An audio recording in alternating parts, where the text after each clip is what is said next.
Balasore Fakirmohan college ଛାତ୍ରୀ ମୃତ୍ୟୁ ଘଟଣାର ତଦନ୍ତ ପାଇଁ ବିଶ୍ୱବିଦ୍ୟାଳୟ ଅନୁଦାନ ଆୟୋଗ ୟୁଜିସିର ଦଳ କଲେଜ ପରିସରରେ ପହଞ୍ଚି ମାମଲାର ଯାଞ୍ଚ ଆରମ୍ଭ କରିଛନ୍ତି। ୟୁଜିସିର 4 ଜଣିଆ ଅନୁସନ୍ଧାନକାରୀ ଦଳ ମହାବିଦ୍ୟାଳୟର କର୍ମଚାରୀ ଏବଂ ଛାତ୍ରଛାତ୍ରୀଙ୍କ ସହ ଆଲୋଚନା କରିଛନ୍ତି। ପ୍ରଫେସର ରାଜକୁମାର ମିତ୍ତଲଙ୍କ ଅଧ୍ୟକ୍ଷତାରେ ଗଠିତ ଦଳରେ ପ୍ରଫେସର ସୁଷମା ଯାଦବ, ଡକ୍ଟର ନିରୋଜା ଗୁପ୍ତା ଏବଂ ୟୁଜିସିର ଯୁଗ୍ମ ସଚିବ ଡକ୍ଟର ଅସୀମା ମଙ୍ଗଲା ରହିଛନ୍ତି। ୟୁଜିସି ଦଳ ଘଟଣାର ପାରିପାର୍ଶ୍ୱିକ ସ୍ଥିତି ଯାଞ୍ଚ କରୁଛନ୍ତି। ଆସନ୍ତା 7 ଦିନ ମଧ୍ୟରେ ଅନୁସନ୍ଧାନକାରୀ ଦଳ ୟୁଜିସିକୁ ରିପୋର୍ଟ ଦେବ ବୋଲି ଜଣାପଡ଼ିଛି। ସେହିଭଳି ଆଇଜି ଏସ୍ ସାଇନିଙ୍କ ନେତୃତ୍ୱରେ କ୍ରାଇମବ୍ରାଞ୍ଚ ଟିମ୍ ଘଟଣାର ତଦନ୍ତ କରୁଛି। ବିଶ୍ୱବିଦ୍ୟାଳୟ ଓ ମହାବିଦ୍ୟାଳୟ ପରିସରରେ ମହିଳାଙ୍କ ପାଇଁ ଉଦ୍ଦିଷ୍ଟ ସହାୟତା ନମ୍ବର 181 ଉଲ୍ଲେଖ କରିବା ଏବଂ ପୋସ୍ ନିୟମ 2013 ସମ୍ବନ୍ଧରେ ସଚେତନତା କର୍ମଶାଳା ଆୟୋଜନ ପାଇଁ ସମସ୍ତ ଅଧ୍ୟକ୍ଷମାନଙ୍କୁ ଉଚ୍ଚଶିକ୍ଷା ବିଭାଗ ପକ୍ଷରୁ ଚିଠି ମାଧ୍ୟମରେ ଅବଗତ କରାଯାଇଛି। କର୍ମକ୍ଷେତ୍ରରେ ମହିଳାଙ୍କ ଯୌନ ଉତ୍ପୀଡ଼ନ ଅଧିନିୟମକୁ କଡ଼ାକଡ଼ି ଭାବେ ପାଳନ କରିବା ପାଇଁ ବିଭାଗ ପକ୍ଷରୁ ନିର୍ଦ୍ଦେଶ ଦିଆଯାଇଛି। ଶୁଣନ୍ତୁ ଏ ସମ୍ପର୍କରେ ଏକ ରିପୋର୍ଟ। ବାଲେଶ୍ୱର ଏଫ୍ଏମ୍ କଲେଜ ଛାତ୍ରୀ ମୃତ୍ୟୁ ଘଟଣା ପରେ ରାଜ୍ୟ ସରକାର ଶିକ୍ଷାନୁଷ୍ଠାନରେ ଅଥବା କର୍ମକ୍ଷେତ୍ରରେ ମହିଳାଙ୍କ ସୁରକ୍ଷାକୁ ସୁନିଶ୍ଚିତ କରିବା ପାଇଁ କଡ଼ା ପଦକ୍ଷେପ ଗ୍ରହଣ କରିଛନ୍ତି।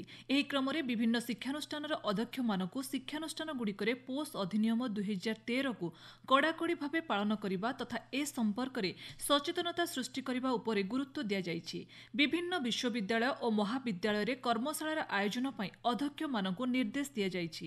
କର୍ମଶାଳାରେ ସମସ୍ତ ଛାତ୍ରଛାତ୍ରୀ, ଶିକ୍ଷକ ଓ ଅଣଶିକ୍ଷକ କର୍ମଚାରୀ, ଆଭ୍ୟନ୍ତରୀଣ ଅଭିଯୋଗ କମିଟିର ସଦସ୍ୟମାନେ ଉପସ୍ଥିତ ରହି ନିୟମାବଳୀର କଡ଼ାକଡ଼ି ପାଳନ ପାଇଁ ଶପଥ ଗ୍ରହଣ କରିବାକୁ କୁହାଯାଇଛି। କର୍ମଶାଳା ଆୟୋଜନ ସବିଶେଷ ବିବରଣୀ ଆସନ୍ତା 3 ଦିନ ମଧ୍ୟରେ ଉଚ୍ଚଶିକ୍ଷା ବିଭାଗକୁ ପ୍ରଦାନ କରିବା ନିମନ୍ତେ ଚିଠିରେ ଉଲ୍ଲେଖ ରହିଛି। ତେବେ ମହିଳାମାନେ ନିର୍ଯାତନାରୁ ବର୍ତ୍ତିବାକୁ ହେଲେ କିଭଳି ଆଗୁଆ ସତର୍କତା ଅବଲମ୍ବନ କରିପାରିବେ ଏବଂ ଏ ଦିଗରେ କ'ଣ ରହିଛି ଆଇନ, ସେ ସମ୍ପର୍କରେ ଆକାଶବାଣୀକୁ ସାମାଜିକ କର୍ମୀ ଅନୁରାଧା ମହାନ୍ତି କହିଛନ୍ତି।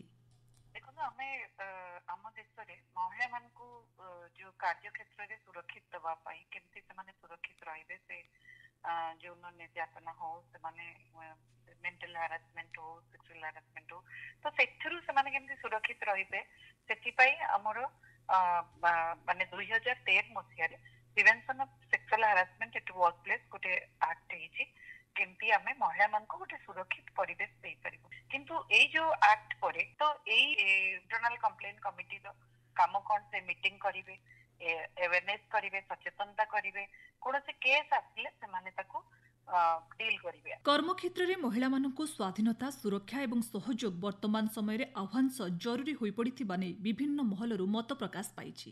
ଆକାଶବାଣୀ ସମ୍ବାଦ ବିଭାଗ ପାଇଁ ମୁଁ ସ୍ମୃତିରେଖା ତାରଣିଆ।